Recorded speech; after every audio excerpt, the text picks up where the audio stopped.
Every night, something strange happens to you. Not once, not occasionally, not only when you're exhausted after a long day. Every single day of your life, you participate in one of the most mysterious events known to science, and most of the time, you barely notice it. You climb into bed. You pull the blanket over yourself. Maybe you check your phone one last time. Maybe you replay conversations from earlier in the day. Maybe you think about tomorrow's problems, tomorrow's plans, tomorrow's possibilities. Then you close your eyes. For a while, nothing seems unusual. Thoughts continue moving through your mind. Images appear and disappear. Memories drift in and out of focus. You are still yourself, still aware, still experiencing the world from inside your own head. And then something happens. You disappear, not permanently, of course. A few hours later, you'll wake up and continue your life as if nothing remarkable occurred. But if we're being honest about what actually happened, there was a period of time when the conscious version of you, the version listening to these words, making decisions, asking questions, and experiencing reality, simply vanished. Think about how extraordinary that is. If someone told you there was a machine capable of temporarily shutting down your conscious experience every night, and then restarting it in the morning, you would probably consider it one of the most incredible inventions ever created. Yet nature has been doing exactly that, for billions of people, every single night. What's even stranger is that nobody can point to the exact moment it happens. You know what it feels like to be awake right now, and you know what it feels like to wake up after sleeping. But the transition itself, the precise instant when wakefulness becomes sleep, seems strangely inaccessible. It's as if there is a missing chapter in the story of every day. Imagine I asked you a simple question. What exact moment did you fall asleep last night? Not approximately, not around midnight, not sometime after I stopped thinking about work. The exact moment, the precise second, could you tell me? Of course not. Nobody can. And that's the first clue that something unusual is happening. We can remember many events in our lives with surprising accuracies. We remember conversations. We remember birthdays. We remember embarrassing moments from years ago that we'd rather forget. We can often remember the moment we got into bed, the last message we sent, or the final thought we had before drifting off. But the actual crossing point, the moment when consciousness slips away, that moment seems to hide from us. It's like standing on a shoreline and watching the ocean. You can see the water approaching.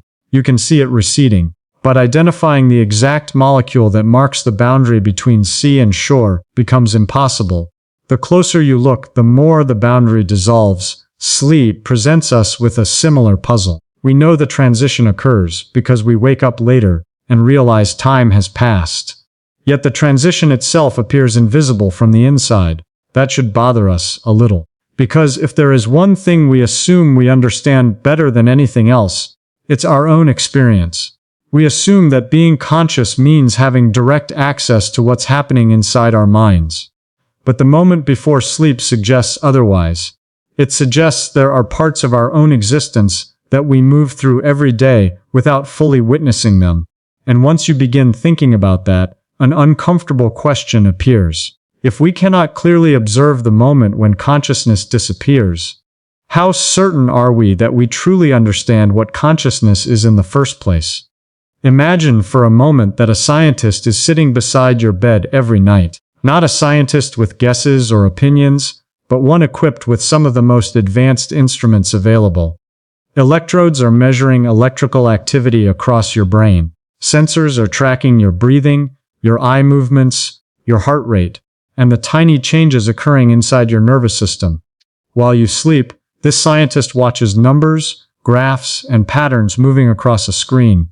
The next morning, the scientist hands you a report and says, "You fell asleep at exactly 11:17 and 32 seconds. At first, that sounds impressive. Science has given an answer, a precise moment, a measurable point in time, but then a strange realization appears. You never experienced 11, 17, and 32 seconds. You experienced moments before it, and then, from your perspective, you experienced moments after it when you woke up. But the crossing itself seems absent. It's as though reality contains a small gap, a missing frame in the movie of your life. The event happened. Your brain changed states. The instruments recorded it. The scientist observed it. Yet you were never there to witness your own departure from wakefulness. This creates a fascinating problem. Most events in life can be observed while they happen. You know when you stand up from a chair. You know when you begin speaking. You know when you open a door. There is a continuous thread of awareness connecting one moment to the next. Lake doesn't seem to work that way. Instead, consciousness appears to approach a boundary that it cannot cross while remaining conscious. The moment you successfully observe yourself falling asleep, you are still awake. The moment you are actually asleep, the observer is gone. This is one reason the transition into sleep has fascinated scientists for generations. It behaves differently from almost every other experience we have. To understand why, we need to look at a common assumption people make. Most of us imagine sleep as a switch. You're awake, then click, you're asleep. But biology rarely works in such neat categories. Nature usually prefers gradual transitions. Sunset is not a single moment. Winter does not arrive in a single second. Water doesn't instantly become ice. There is a process, a period of transformation where one state slowly becomes another. Sleeps appears to work in much the same way. The brain does not suddenly shut off like a machine losing power. Instead, different systems begin changing at different times. Attention starts weakening. External awareness begins fading. Thought patterns become less organized. Sensory information becomes less important. It's almost as if a large city is preparing for the night. Some buildings turn off their lights early. Others remain active for a while longer. Traffic decreases. Streets become quieter. Certain neighborhoods continue working while others become still. Eventually, the entire city enters a different mode of operation. But there was never a single switch that transformed everything at once. Your brain appears to undergo something similar every night, and this is where things become even stranger. During this transition, you may still feel awake, even when parts of your brain are already behaving as though sleep has begun. Researchers have found that people can sometimes enter the earliest stages of sleep while believing they are still fully conscious. If awakened during this period, they might insist they were awake the entire time. Yet measurements of brain activity tell a different story. This suggests that our sense of being awake is not always a reliable guide to what is happening inside our own minds. That idea can feel unsettling. We like to believe we are accurate observers of ourselves. But the boundary between wakefulness and sleep reveals a surprising limitation. The brain is not only generating consciousness, it is also generating the feeling that it understands its own state. And those two things are not always perfectly aligned. The closer scientists look at the edge of sleep, the more they discover that the transition is not a clean line dividing two worlds. It is a foggy borderland, a place where wakefulness begins dissolving before it realizes it is disappearing. And somewhere inside that borderland lies one of the most elusive moments in human experience, the moment when the conscious mind quietly lets go of reality and drifts into a state that science can measure, but still does not fully understand. As you lie in bed waiting for sleep, something curious begins to happen inside your mind. At first, your thoughts behave normally. One idea leads naturally to another. You think about a conversation from earlier in the day. That reminds you of a friend. Thinking about that friend reminds you of a place you visited together. The chain of thought follows a recognizable path, guided by logic and memory. Everything feels familiar. Then, often without warning, the rules begin to change. A thought appears that seems completely unrelated to the one before it. Perhaps you're thinking about tomorrow's meeting, and suddenly an image of a giant staircase floating in the middle of the ocean appears in your mind. Maybe you're remembering a childhood classroom, and then, for some reason, the classroom is inside a train moving through the clouds. What's remarkable is not just that these strange images appear. What's remarkable is that for a brief moment they often seem perfectly normal. Only afterward do you realize how strange they actually were. This peculiar state has fascinated scientists for more than a century.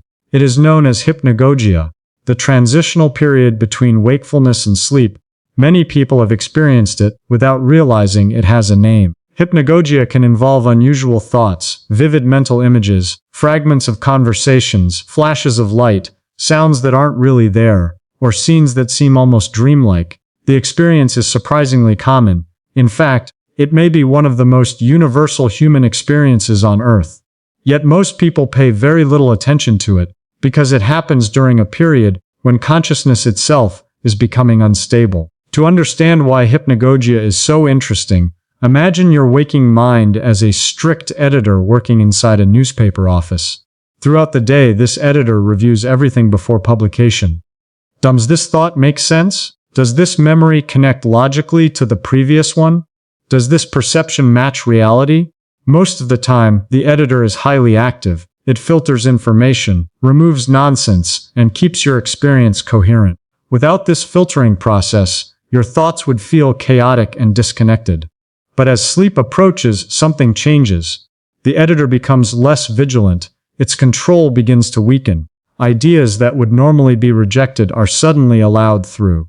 Connections that seem irrational during the day become acceptable. Thoughts start blending together in unusual ways. It's almost as if the brain becomes more willing to experiment.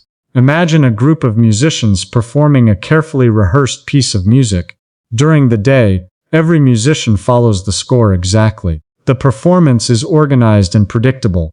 Now imagine that, little by little, the rules are relaxed. Some musicians begin improvising.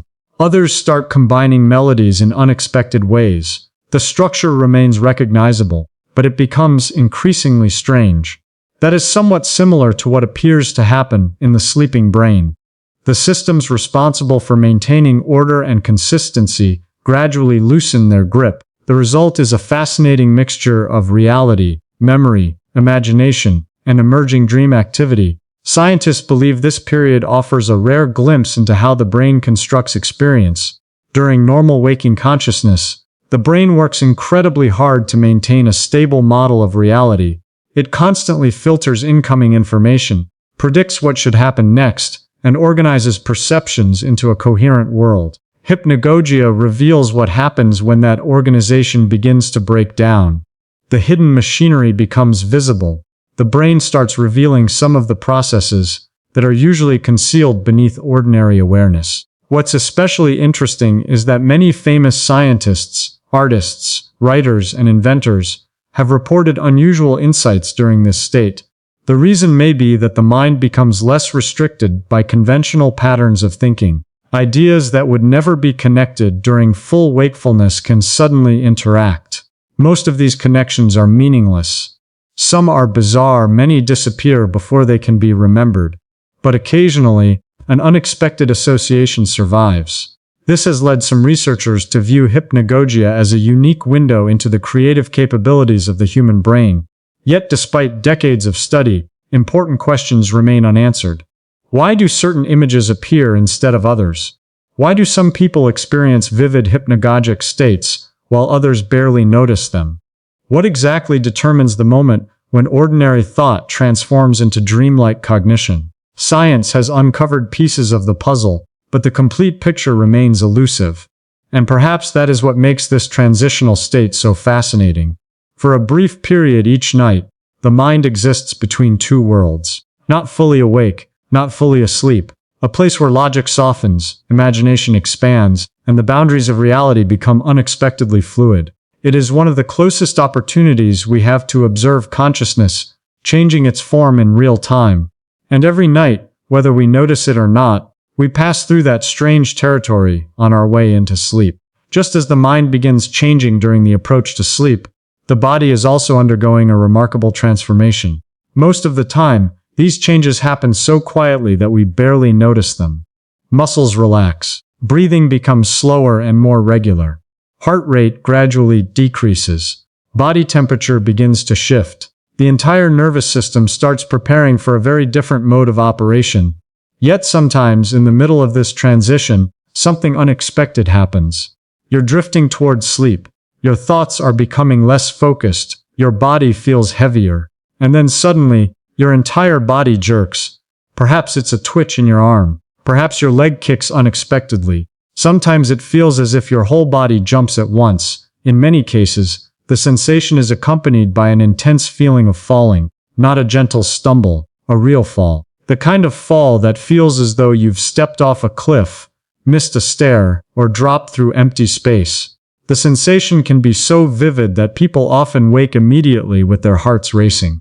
For a brief moment, the experience feels completely real.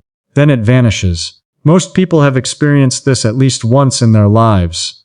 Many experience it regularly. Scientists call these events hypnic jerks, sometimes referred to as sleep starts. They are among the most common yet mysterious experiences associated with falling asleep. What's fascinating is that despite how widespread they are, scientists still do not fully understand why they occur.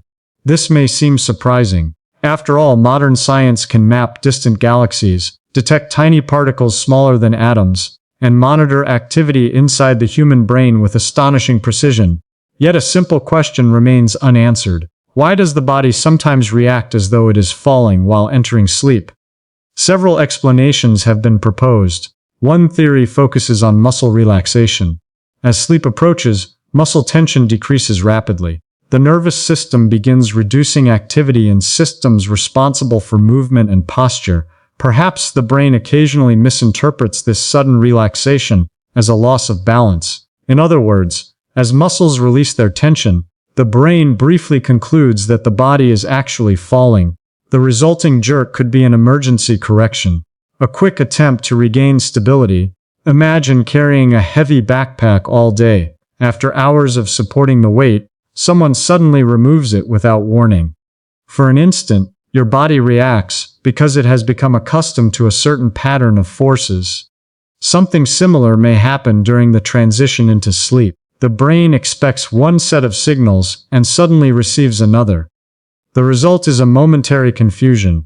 Another theory involves the complex communication between different regions of the brain. The transition into sleep is not perfectly synchronized. Some systems begin changing before others. Different parts of the brain may temporarily disagree about what state the body is in. Imagine an orchestra performing without a conductor. Most musicians remain coordinated, but occasionally one section moves ahead while another falls behind. For a brief period, the music becomes disorganized. The sleeping brain may experience something similar. Signals related to movement, balance, awareness, and body position may not always transition at exactly the same speed. Under certain circumstances, this mismatch could generate the sensation of falling. What's particularly interesting is that these experiences reveal something important about perception itself. When you feel yourself falling during a hypnic jerk, you are not actually falling. Your body is safely lying in bed. Nothing in the external world matches the experience. Yet the sensation feels completely convincing. This demonstrates a profound truth about the brain. The experiences we call reality are not direct recordings of the outside world. They are interpretations. The brain continuously constructs a model of reality based on incoming information. Most of the time, that model corresponds closely to what's actually happening. But experiences like hypnic jerks remind us that the model can sometimes generate events that feel real even when they are entirely internal. This doesn't mean our perceptions are unreliable in general. Quite the opposite. The brain is extraordinarily good at creating useful representations of reality. But it does reveal that our experience of the world is not reality itself. It is the brain's best ongoing guess about reality. And during the transition into sleep, that guessing process occasionally becomes visible. The falling sensation is not merely an odd sleep phenomenon. It is a glimpse behind the curtain, a brief moment when the mechanisms that normally operate invisibly reveal themselves. For a fraction of a second, we catch the brain in the act of constructing experience. And what we discover is both fascinating and humbling.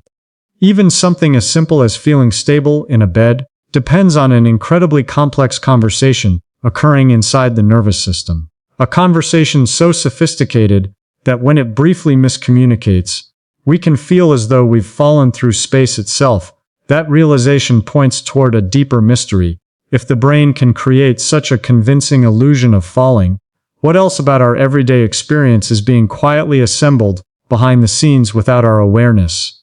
And as we continue exploring the edge of sleep, that question only becomes more difficult and more interesting to answer. One of the most common assumptions people make about consciousness is that it is a single thing. We speak about it as if it were one unified phenomenon. Either you're conscious or you're not. Either you're awake or you're asleep. The distinction feels obvious because that's how experience appears from the inside. But when scientists began studying the brain in greater detail, a different picture started to emerge. The closer we examine consciousness, the harder it becomes to find a single switch that controls it.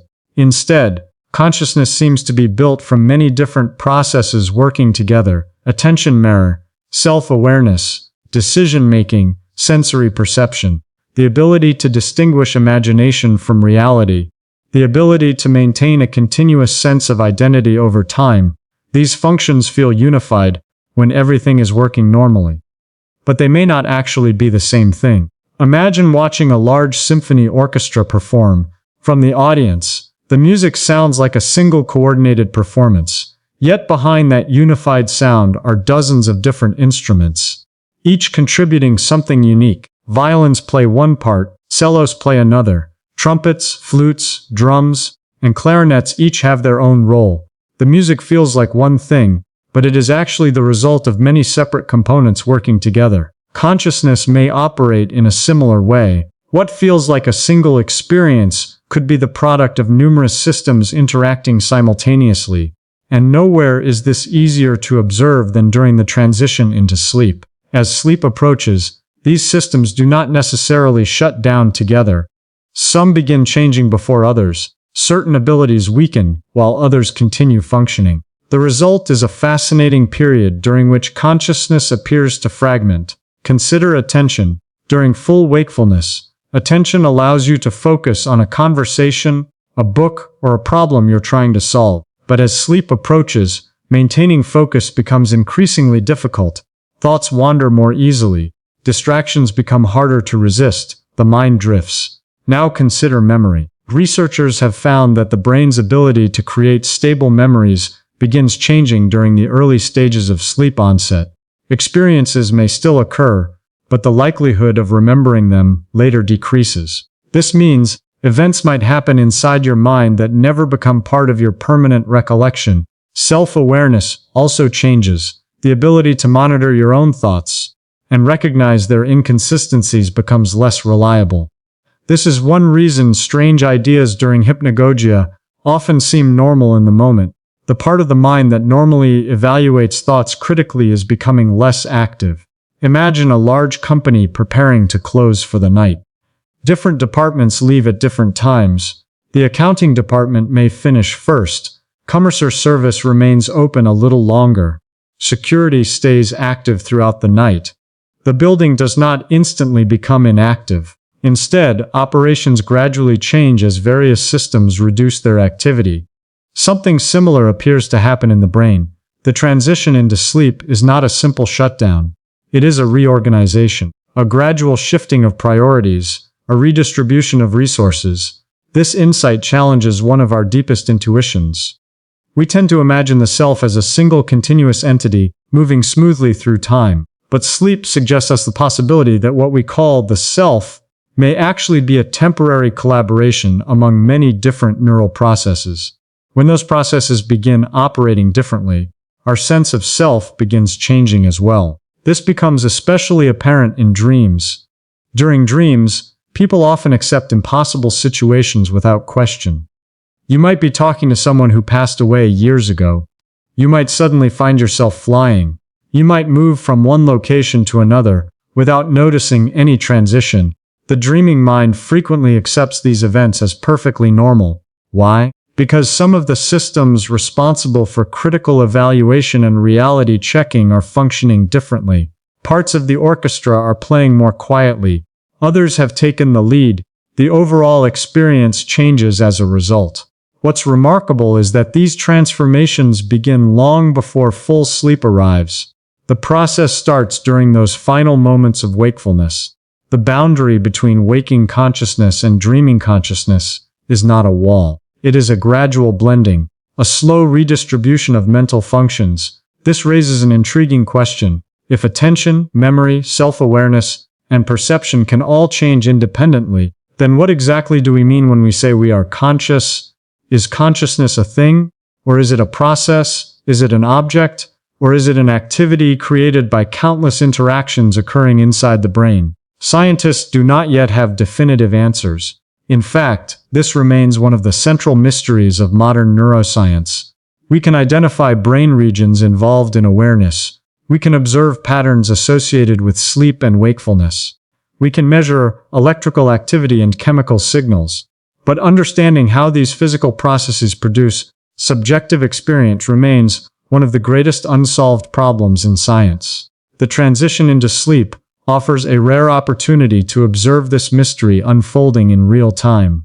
For a brief period each night, the machinery of consciousness begins rearranging itself. The unified experience we take for granted starts separating into its individual components.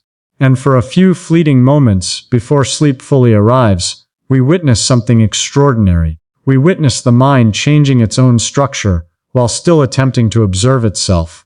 And that may be one of the strangest things the human brain ever does. As strange as the transition into sleep may seem, an even deeper mystery emerges when we ask a deceptively simple question. What was the last thought you had before falling asleep last night? At first, the question sounds easy. You might remember lying in bed. You might remember thinking about something that happened during the day. Perhaps you were planning tomorrow's schedule or replaying a conversation. Maybe you were imagining a future event or worrying about a problem you hadn't solved. But if you try to identify the very last thought, the final moment of conscious awareness before sleep took over, the answer becomes surprisingly difficult. In fact, for most people, it becomes impossible. You can often remember thoughts that occurred near the edge of sleep, but the final thought itself seems to disappear. And that creates one of the most fascinating puzzles in the study of consciousness. Imagine reading a book. You finish one sentence, then another, then another. If someone asks what sentence you just read, you can usually answer. There is continuity. One moment leads naturally into the next. Now imagine reading a book where the final sentence, before sleep, is somehow missing. You remember the pages before it. You wake up and remember pages afterward. But the exact point where one chapter ended and another began is gone. That is remarkably similar to what happens every night. There appears to be a gap in the story, a missing piece that consciousness cannot retrieve. The obvious explanation is that consciousness simply stopped. The final thought occurred, awareness vanished, and sleep began, case closed. But science has taught us to be cautious about accepting obvious explanations. Sometimes the simplest answer turns out to be incomplete. To understand why, we need to think about memory. Most people assume consciousness and memory are essentially the same thing. If you remember an experience, you were conscious of it. If you don't remember it, you weren't. But neuroscience suggests these are not identical processes. You can be conscious of something without forming a lasting memory of it. This happens more often than people realize. Think about a conversation that briefly distracted you while driving. You responded appropriately. You remained conscious. Yet minutes later, you may have little memory of passing a particular intersection. The experience occurred. The memory simply wasn't stored effectively. Or consider waking up in the middle of the night. You might check the time, adjust your blanket, even think about something briefly. Then in the morning, you have no recollection of it whatsoever. The event happened, the memory vanished. This distinction is important because it suggests a different possibility about falling asleep. Perhaps the mystery is not that consciousness disappears instantly. Perhaps consciousness continues for a period of time, while memory formation becomes increasingly unreliable. Imagine a security camera monitoring a building. The camera records everything perfectly until the storage system begins malfunctioning. People continue entering and leaving the building. Events continue occurring, but the footage is no longer being saved. Later, when investigators review the recordings, it appears as though nothing happened during the missing period, not because reality stopped, because the record was never preserved. Something similar may occur during sleep onset. Experiences could continue unfolding inside the mind, while the brain's ability to create stable memories gradually weakens. If that's true, then the apparent gap before sleep might be misleading. It may not represent the absence of experience. It may represent the absence of remembered experience.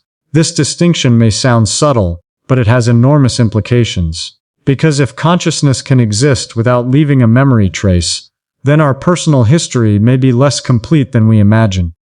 We tend to think of our memories as a faithful record of our lives. But memories are not recordings. They are reconstructions, fragments preserved by biological systems that evolved for survival rather than perfect documentation. Large portions of our experience may pass through awareness without ever becoming permanent memories. The moments before sleep could be one example of this phenomenon occurring on a nightly basis. Scientists studying sleep have found evidence supporting the idea that memory systems begin changing even before full sleep arrives. As brain activity shifts, the mechanisms responsible for storing experiences become less effective. Information that would normally be preserved may simply fade away. This creates a remarkable situation. The closer consciousness moves towards sleep, the less capable it becomes of leaving evidence of its own existence. It's almost as if awareness enters a region where experiences occur, but cannot easily be carried back into waking life. And that brings us to a profound question. If an experience happens but leaves no memory behind, what does it mean to say it happened at all? From the perspective of neuroscience, the answer is straightforward. The experience occurred because the relevant brain activity occurred. But from the perspective of subjective life, the answer feels less clear. After all, our sense of personal identity depends heavily on memory. We understand who we are largely through the stories we can recall. Memories connect yesterday's self to today's self. They create continuity across time. Without memory, that continuity begins to fracture. The moments before sleep sit directly at the edge of this mystery, a place where consciousness, memory, and identity begin separating from one another. A place where the mind may continue experiencing reality, even as its ability to remember that reality quietly fades away. And every night, without noticing, we travel through that strange territory before disappearing into sleep. At this point, a natural question begins to emerge. Why is it so difficult to study the exact moment of falling asleep? After all, scientists investigate incredibly complex phenomena all the time. They study black holes billions of light years away. They examine particles so small they cannot be seen directly. They measure tiny electrical signals moving through individual neurons in the brain. So why should the transition into sleep be such a challenge? The answer reveals something unusual about consciousness itself. Most scientific investigations follow a simple pattern. There is an observer, and there is something being observed. An astronomer studies a star, a biologist studies a cell, a physicist studies the motion of an object. The observer and the object remain separate. This separation makes careful measurement possible, but consciousness creates a unique problem. When scientists study consciousness, the observer and the thing being observed are deeply connected. In a sense, consciousness is trying to examine itself. That may sound abstract, but consider a simple thought experiment. Imagine trying to look directly at your own eyes without using a mirror. You can see other people's eyes. You can see photographs of your eyes. But seeing your own eyes directly becomes impossible, because the very thing doing the seeing is what you're attempting to observe. A similar difficulty appears when consciousness tries to understand its own disappearance. To observe yourself falling asleep, you must remain aware. But the moment awareness remains fully active, you have not yet fallen asleep. And the moment sleep actually occurs, the observer begins losing the very abilities needed to continue observing. This creates a paradox. To witness the transition completely, you would need to be both awake and asleep at the same time. You would need to maintain full awareness while simultaneously allowing awareness to disappear. The contradiction becomes obvious. The goal itself contains an impossibility. This is one reason the boundary between wakefulness and sleep remains so mysterious. Scientists can measure brain activity with remarkable precision. Electroencephalograms can track changes in electrical patterns across the brain. Researchers can monitor breathing, heart rate, eye movement, muscle activity, and countless other physiological signals. They can identify when a person enters different stages of sleep. They can observe changes that reliably accompany the transition from wakefulness to sleep.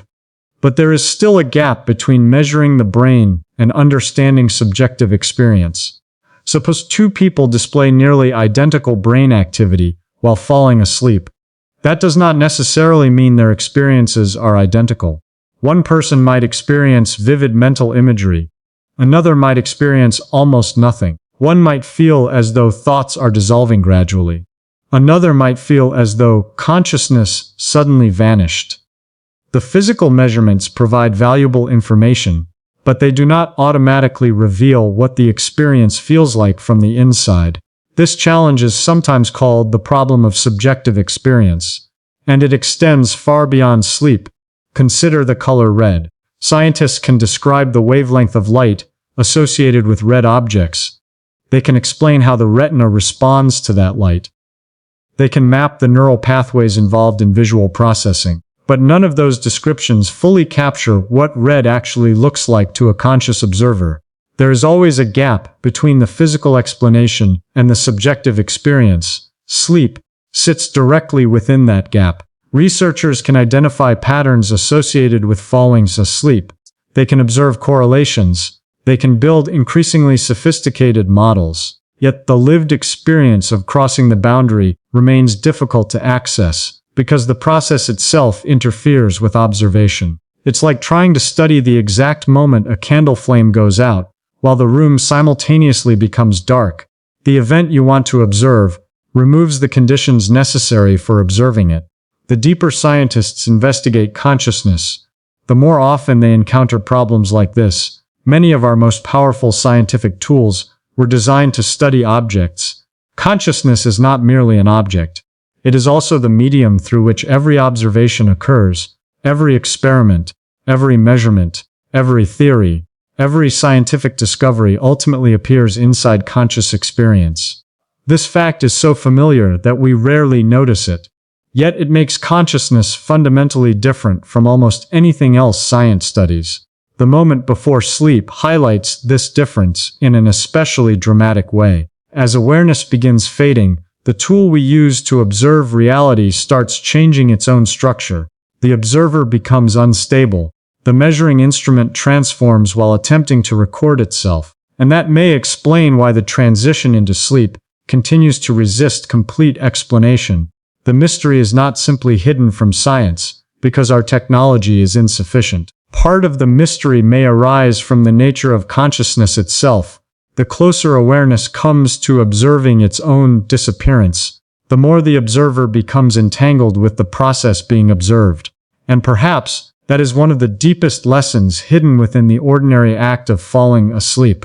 Some questions are difficult not because reality is unwilling to reveal its secrets, but because the act of asking those questions changes the very thing we are trying to understand. Every night, as we drift towards sleep, we encounter one of those questions. A question that sits quietly at the boundary between neuroscience, psychology, philosophy, and physics. A question that remains unanswered not because we have stopped looking, but because the closer we look, the stranger the mystery becomes. After exploring all these mysteries, the strange thoughts, the sensation of falling, the fragmentation of awareness, the disappearance of memory, and the difficulty of observing consciousness itself, we arrive at an important distinction. There is a difference between what we know and what we merely think we know. Science is powerful precisely because it makes this distinction clear. A scientist's job is not to defend certainty.